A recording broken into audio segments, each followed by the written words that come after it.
नमस्कार दोस्तों, बातें साहित्य की चैनल पर आप सभी का एक बार पुनः स्वागत।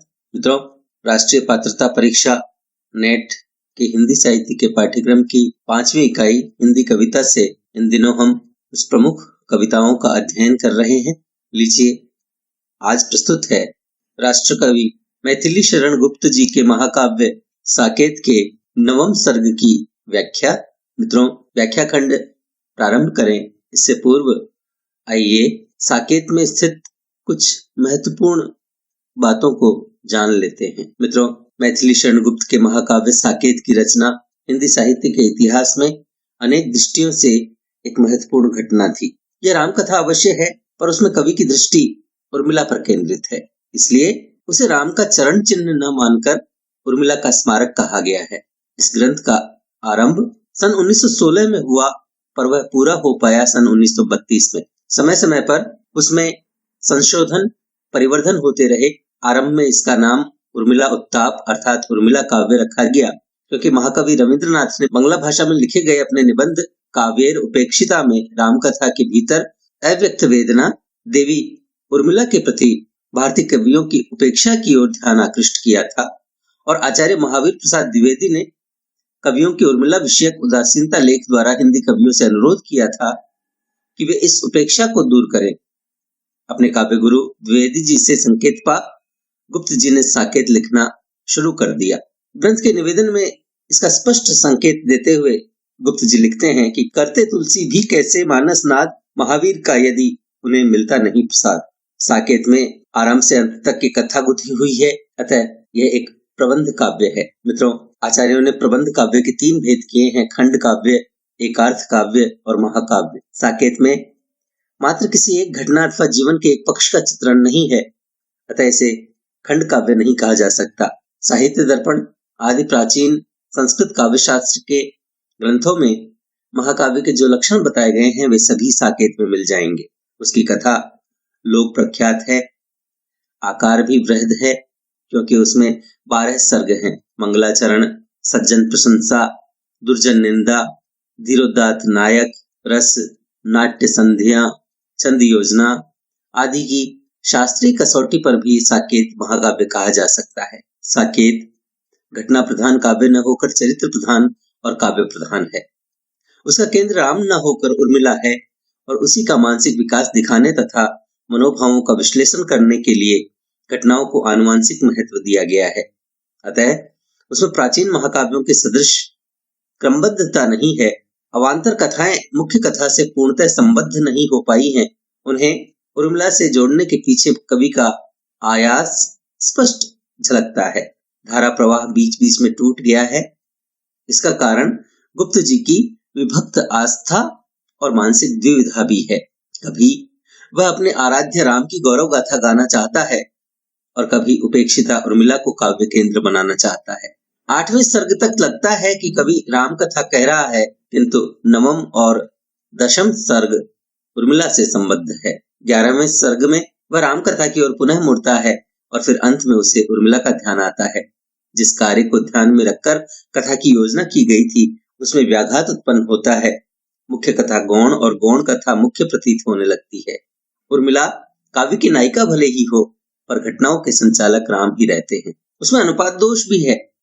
मानस के अयोध्या कांड की कथा को 8 सर्गों में विस्तार दिया गया है, जबकि 14 वर्षों में वनवास की कथा केवल 2 सर्गों में निबद्ध की गई है। 9वें सर्ग में उर्मिला के विरह वर्णन को अनावश्यक विस्तार दिया गया है।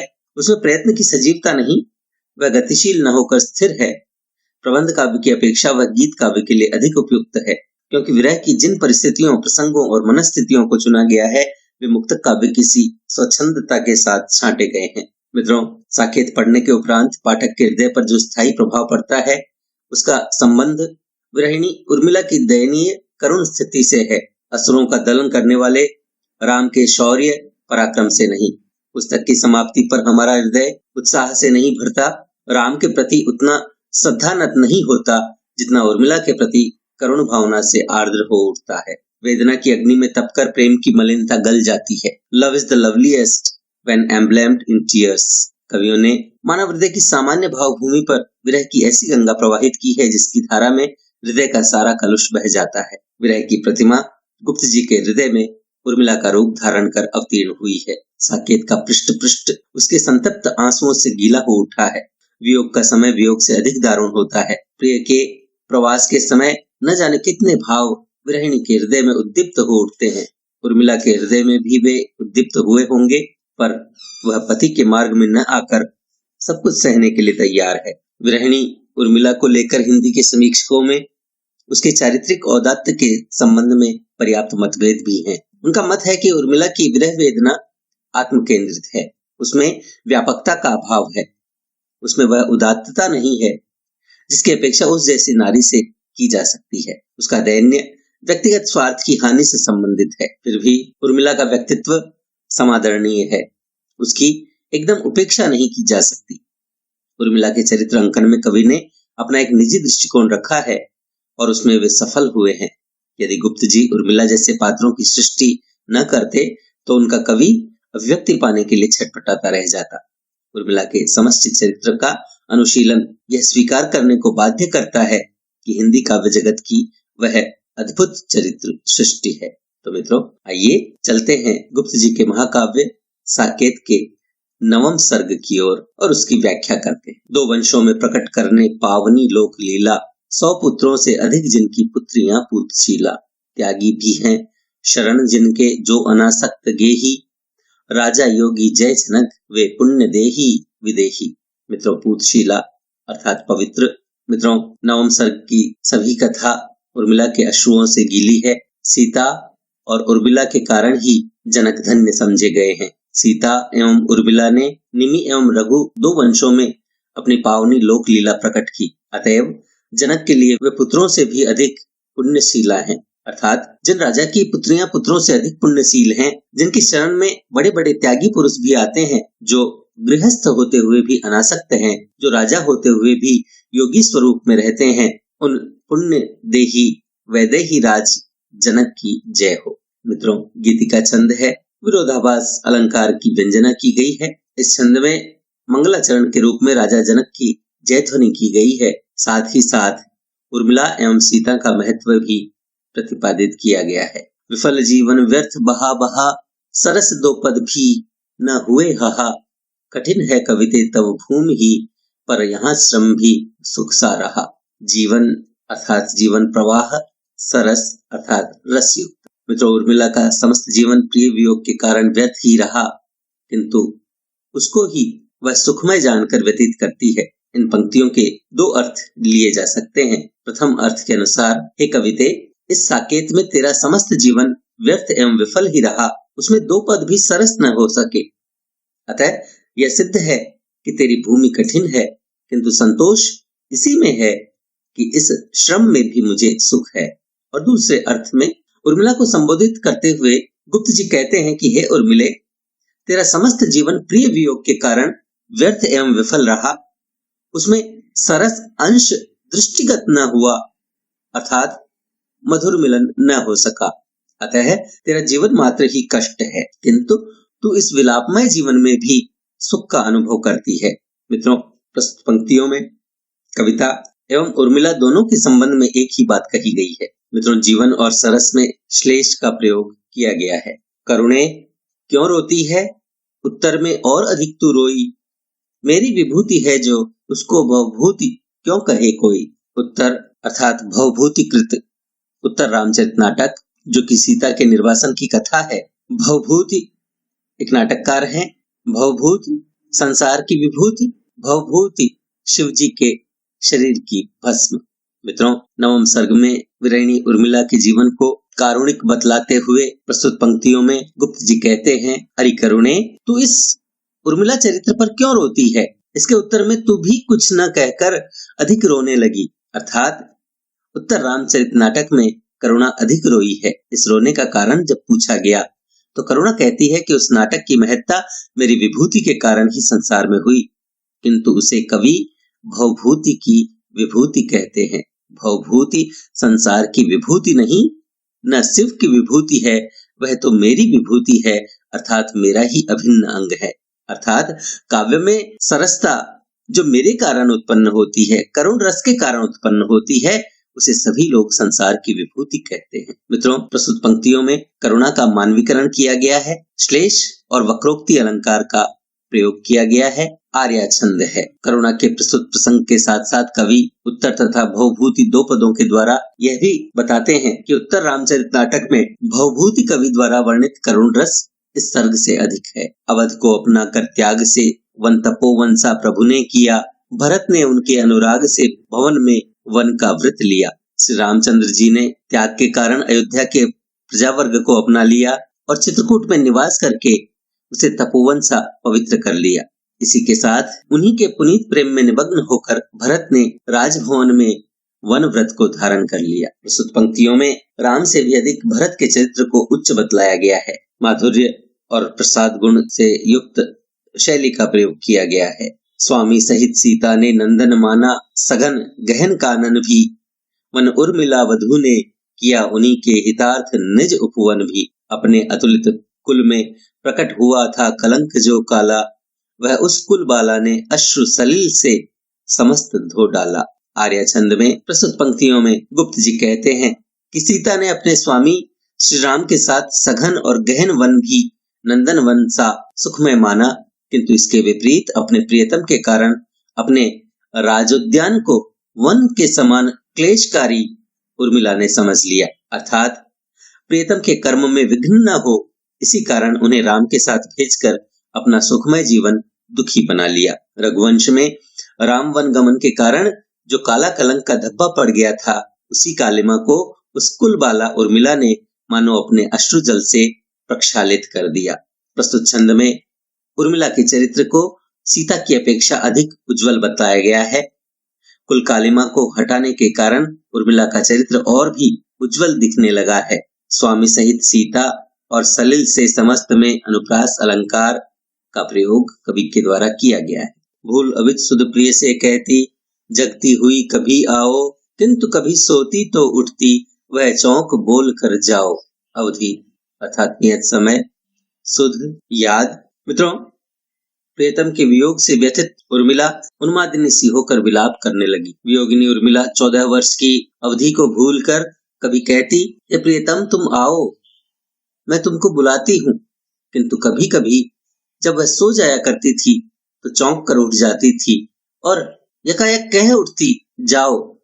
इस प्रकार वह अनजाने ही कहने लगती थी। मानस मंदिर में सती पति की प्रतिमा थाप, जलती सी उस विरह में बनी आरती आप। आंखों में प्रिय मूर्ति थी, भूले थे सब भोग, हुआ योग से भी अधिक उसका विषम वियोग। 8 पहर 64 घड़ी स्वामी का ही ध्यान, छूट गया पीछे स्वयं उससे आत्मज्ञान। मित्रों, विरहानल में विदग्ध उर्मिला अपने आराध्य के ध्यान में, लक्ष्मण के ध्यान में लीन हो गई थी। वह उसी के लिए सब कुछ त्याग उसी में मग्न थी। गुप्त जी कहते हैं, वह सती उर्मिला अपने मन रूपी मंदिर में अपने पतिदेव की प्रतिमा स्थापित करके स्वयं उनके विरह में प्रज्वलित होती हुई आरती स्वरूप बनी हुई थी। लक्ष्मण के विरह में व्यथित है। उसके नयनों में केवल प्रिय मूर्ति थी, अन्य कुछ दिखलाई ही क्यों देता। उसने सभी सुख भोग भुला दिए थे, किसी भी सुख देने वाली वस्तु में उसे आनंद नहीं आता। इस प्रकार उसका विषम वियोग योग से भी अधिक कष्टकर था। उर्मिला को 8 पहर 64 घड़ी अर्थात रात दिन अपने स्वामी लक्ष्मण का ही ध्यान रहता है। इस तल्लीनता के कारण उसका आत्मज्ञान भी स्वयं समाप्त हो गया। मित्रों, प्रियतम के वियोग में उर्मिला की अवस्था जलती हुई आरती के समान हो गई है, नीराजना के समान हो गई है। इसमें विरह की करुण दशा के दर्शन होते हैं। लक्ष्मण के प्रति पूज्य भाव दृष्टिगत होते हुए भी विप्रलम्ब श्रृंगार रस का वर्णन कवि के द्वारा किया गया है। योग से अधिक कष्टकर वियोग को बताने की कवियों की प्राचीन परंपरा का निर्वाह गुप्त जी ने किया है। विरोधाभास, श्लेष और रूपक अलंकारों का प्रयोग प्रस्तुत पंक्तियों में किया गया है। उस रुदंती विरहिणी के रुदन रस के लेप से और पाकर तप उसके प्रिय विरह विक्षेप से, वर्ण वर्ण सदैव जिनके हों विभूषण कर्ण के, क्यों न बनते कवि जनों के ताम्र पत्र सुवर्ण के। रुदंती एक प्रकार की वनस्पति है, जिसके रस को यदि ताम्र पत्र पर लेप कर दिया जाए और फिर अग्नि में डाला जाए तो वह सोना बन जाता है। विक्षेप अर्थात भावातिरेक, कर्ण, कान, सुवर्ण, सोना। मित्रों, गुप्त जी पर उन लोगों का प्रभाव था जो उर्मिला को कवियों द्वारा तिरस्कृता नारी समझते थे, जिसका वर्णन कवि कर्तव्य समझते थे। वे उसके चरित्र को इतना महान मानते कि कवि स्वयं उसके वर्णन करने से महाकवि हो सकता है। गुप्त जी इसी ओर संकेत करते हुए कहते हैं कि उस प्रिय विरह में रोती हुई विरहिणी उर्मिला के अश्रुजल रूपी रस एवं प्रिय विरह की अग्नि से ताप प्राप्त करके कविजनों के प्रत्येक वर्ण कर्ण के विभूषण बन जाते हैं, अर्थात कर्ण प्रिय बन जाते हैं। और तब वे कर्ण ही क्यों न कविजनों के सुंदर वर्णों में लिखित ताम्रपत्र के समान उपाधि युक्त हो जावें। मित्रों, रसायन वह कल्पित योग है जिसके द्वारा तांबे से सोना बनना माना जाता है। रसायन शास्त्रज्ञ ताम्र को सुवर्ण बना देते हैं। ताम्रपत्र पर लिखी हुई उर्मिला की कथा रसायन का काम करेगी। यहाँ कवि ने ताम्र से सुवर्ण बनने की रीति को श्लेष के द्वारा बतलाया है। रुदंती नामक जड़ी बूटी को जब गर्म किया जाता है तब उससे एक प्रकार का रस पिघलकर निकलने लगता है और उस रस में जब ताम्रपत्र डुबाया जाता है तो वह स्वर्ण के समान बन जाता है, जिसके कारण उसका रंग सुनहरा होकर कुंडल के रूप में कर्ण का विभूषण बनता है। यहाँ कवि के आयुर्वेदिक ज्ञान की प्रतीति होती है। पहले आंखों में थे, मानस में कूद मग्न प्रिय अब थे, छींटे वही उड़े थे, बड़े बड़े अश्रु वे कब थे। उसे बहुत थी विरह के एक दंड की चोट, धन्य सखी देती रही निज यत्नों की ओट। मानस अर्थात हृदय। उर्मिला के नेत्रों में सदैव प्रीतम की मंजू मूर्ति विद्यमान थी, किंतु अब वही मूर्ति उसके हृदय में विराजमान हो गई है। गुप्त जी उसी का वर्णन करते हुए कहते हैं कि उर्मिला के नाथ पहले उसके नैनों में विराजमान थे, किंतु अब वे ही हृदय रूपी सरोवर में कूदकर निमग्न हो गए। उससे यह फल निकला, कूदने के कारण उस हृदय रूपी तालाब से छींटे उड़े थे, वे ही बड़े बड़े अश्रु के रूप में नेत्र मार्ग से निकलने लगे। विरह बेला की एक घड़ी उसे युग के समान प्रतीत होती थी। उस उर्मिला को विरह रूपी एक क्षण दंड की चोट भी अधिक दुखदायी लगती थी। वे सखियां धन्य थी जो अपने यत्नों से उसे बचाया करती थी, अर्थात उसे विरह वेला का ज्ञान नहीं होने देती थी। मिलाप था दूर अभी धनी का, विलाप ही था बस का बनी का, अपूर्व आलाप वही हमारा, यथा विपंची दिरदार तारा। धनी अर्थात पति, बनी अर्थात नवविवाहिता, विपंची अर्थात वीणा। गुप्त जी कहते हैं कि उस उर्मिला के लिए स्वामी लक्ष्मण का मिलाप अभी दूर था, उसके लिए केवल विलाप करना ही शेष था।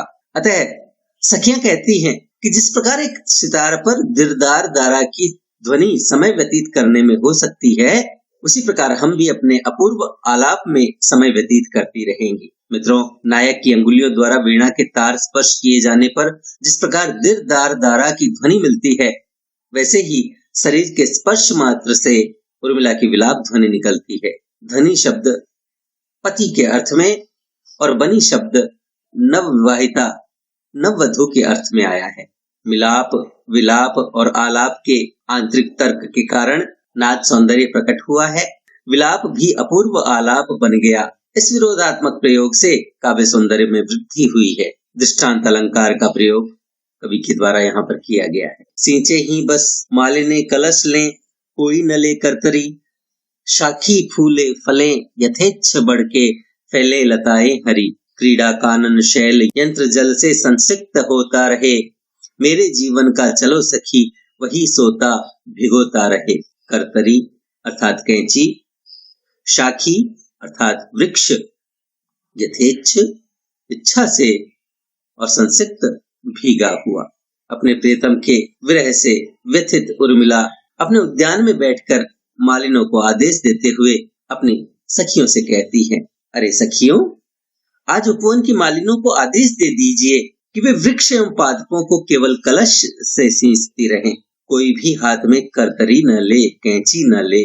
मेरी इच्छा है कि वृक्ष यथेष्ट रूप से फूले फलें एवं आगे बढ़कर उनकी हरी वल्लरियां फैलती रहें, लताएं फैलती रहें। हमारा क्रीड़ा कानन शैल यंत्र जल से अर्थात फव्वारे से सदैव सिंचित होता रहे। हे सखी, मेरे जीवन का स्रोत इसी प्रकार जलमय बना रहे। मित्रों, शोक संतप्त उर्मिला चराचर को प्रसन्न देखना चाहती है।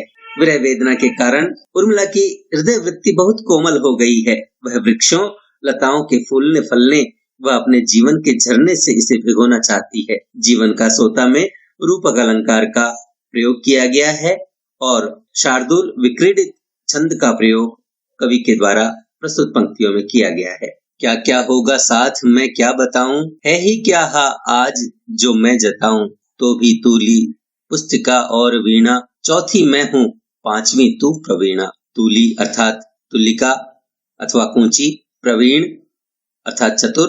उर्मिला अपनी सखी से कहती है कि हे सखी, मैं तुझे क्या बताऊं, इन विषम परिस्थितियों में मेरा कोई भी साथी नहीं है। मेरे साथी केवल तुलिका, पुस्तिका, चित्र निर्माण के लिए और वीणा बजाने के लिए है, और इन तीन के अलावा चौथी मैं हूँ और पांचवी तू है। बस ये ही मेरी सहचरी हैं, ये ही मेरी साथी हैं। प्रस्तुत छंद में कवि ने उर्मिला के एकाकीपन और कला संगीत ज्ञान का परिचय दिया है। हुआ एक दुस्वप्न सा सखी कैसा उत्पात, जगने पर भी वह बना वैसा ही दिन रात। खान पान तो ठीक है पर तदनंतर हाय, आवश्यक विश्राम जो उसका कौन उपाय। उर्मिला रात दिन चैन से नहीं रह पाती है। रात में भी उसे दुस्वप्न दिखाई देते हैं और जिनके कारण उसकी नींद टूट जाती है और जगने पर रात दिन एक सा व्यतीत होता है। उर्मिला अपनी सखी से कहती है कि हे सखी, आज बड़ा उत्पात हो गया। मुझे रात्रि को एक दुस्वप्न दिखाई पड़ा, जिसके कारण जागने पर रात दिन एक सा ही व्यतीत होने लगा। अरे सखी, खाने पीने में जो समय दूसरों के संपर्क में व्यतीत हो जाता है वही सुख कर रहता है, उसके बाद पुनः हाय ही रह जाती है। रात और दिन दोनों समय जब मैं आवश्यक विश्राम करती हूँ तो मुझे प्रिय का ध्यान आ जाता है और वह समय युग के समान हो जाता है और मेरी दृष्टि में उसका कोई उपाय नहीं है। मित्रों, सरल सुबोध भाषा में उर्मिला के वियोग का चित्रण प्रस्तुत पंक्तियों में किया गया है। आगे कवि कहते हैं, अरे व्यर्थ है व्यंजनों की बड़ाई, हटा थाल तू क्यों इसे आप लाई। वही पाक है जो बिना भूख भावे, बता किंतु तू ही उसे कौन खावे। बनाती रसोई सभी को खिलाती, इसी काम में आज मैं तृप्ति पाती। रहा किंतु मेरे लिए एक रोना, खिलाऊं किसे मैं अलौना सलोना। मित्रों, उर्मिला अपनी सखी से बातचीत कर रही थी। उसी समय भोजन का समय हो गया और दासी व्यंजनों से भरा हुआ थाल लेकर उसके पास आ गई और व्यंजनों की प्रशंसा करने लगी। उर्मिला उसे उत्तर देती है, अरे सखी, मैं प्रिय विरह के कारण दुखी हूँ, मुझे खाना पीना कुछ भी अच्छा नहीं लगता, अतः मेरे समक्ष मेरे सामने व्यंजनों की बड़ाई करना ठीक नहीं। तू बिना पूछे इस भोजन के थाल को यहाँ क्यों ले आई। देख, पकवान वही कहा जाता है जो बिना भूख के खाता है, किंतु जब भूख नहीं है तो उसको कौन खाएगा। मैं पहले सभी को अपने हाथों से रसोई बनाकर खिलाती थी। उस समय मैं इसी भोजन बनाने के कार्य में संतोष प्राप्त किया करती थी। अब तो प्रिय के विरह के कारण केवल रोना शेष रह गया है। जब मेरे स्वामी नहीं है तो मैं किसके लिए सुंदर सुंदर व्यंजन बनाकर खिलाऊं। मित्रों, प्रस्तुत पंक्तियों में प्रिय विरह के कारण उर्मिला को कुछ भी अच्छा नहीं लगता। खाना पीना भूलकर उसे रोना ही उचित लगता है।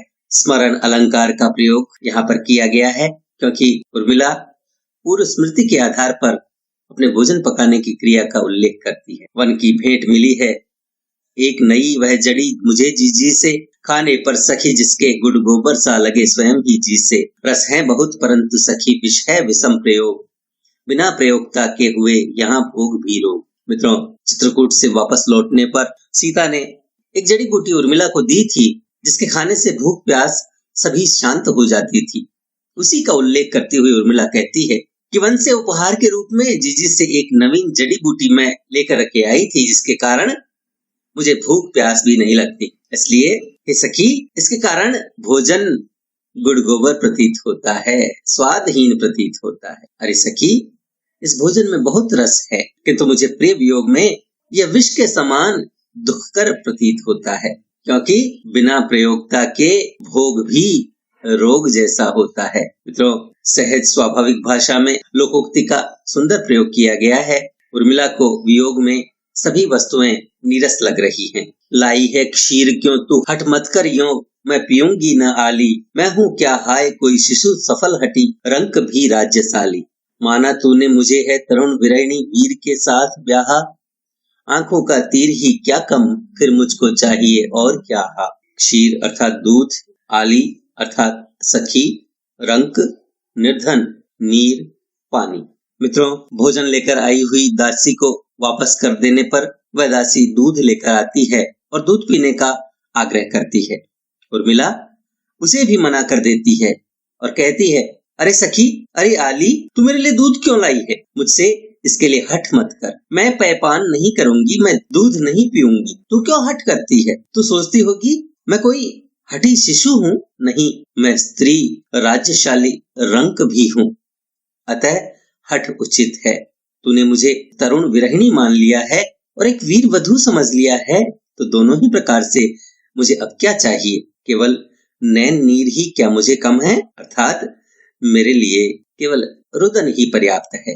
चाहे फटा फटा हो मेरा अंबर अशून्य है आली, आकर किसी अनिल ने भला यहाँ धूली तो डाली। धूली धूसर हैं तो क्या, यूं तो मृण मात्र गात्र भी, वस्त्र ये वल्कलों से तो हैं सुरम्य सुपात्र भी। फटते हैं, मैले होते हैं सभी वस्त्र व्यवहार से, किंतु पहनते हैं क्या उनको हम सब इसी विचार से। पीऊं ला, खाऊं ला, सखी पहन लूं ला, सब करूं, जीव में जैसे हो यह अवधि का अर्णव तरूं। कहे जो मानूं सो किस विध बता, धीरज धरूं, अरे कैसे भी तो पकड़ प्रिय के वे पद मरूं।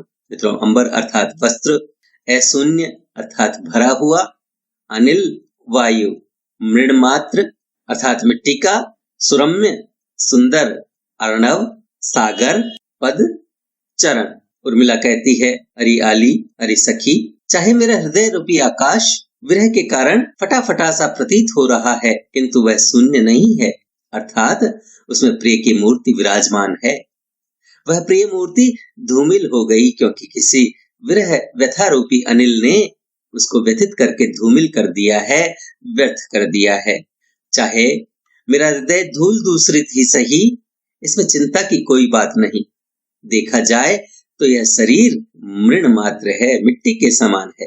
यदि अंबर को वस्त्र के रूप में प्रयुक्त किया जाए तो यद्यपि मेरे वस्त्र धूल में सने हुए हैं, फिर भी वल्कल से तो अच्छे ही हैं और धारण करने वाली मैं भी सुंदर हूँ। यह शरीर आत्मा का वस्त्र है।